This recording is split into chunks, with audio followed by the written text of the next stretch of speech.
Merry Christmas বন্ধুরা, আজ আমি ডিম ছাড়া কেক বানাবো অনেক ড্রাই ফ্রুটস দিয়ে আর কোকোনাট মিল্ক ইউজ করব।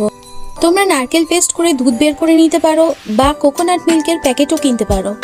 প্রথমে 2 কাপ ময়দার সাথে 2 চা চামচ বেকিং সোডা বা পাউডার দিয়ে ভালো করে মিশিয়ে নিতে হবে। তারপর এতে বাটার মেল্ট করে ভালো করে মিশিয়ে দিলাম।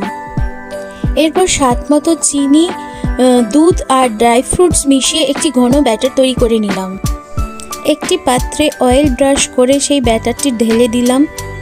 প্রেসার কুকারটি প্রিহিট করে রেখেছিলাম, কেকের পাত্রটি সেখানে বসিয়ে দিলাম। তারপর প্রেসার কুকারের ভালভটা খুলে ঢাকনাটা বন্ধ করে দিলাম। 35 মিনিটস পর দেখলাম তখনও কিছুটা বাকি আছে। 45 মিনিটস পর দেখলাম কেকের কালার চলে এসেছে আর ভেতরটাও কাঁচা ভাব আর নেই। আমার কেক রেডি।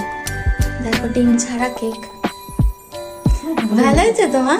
খুব ভালো হয়েছে, বাহ খুব টেস্টি।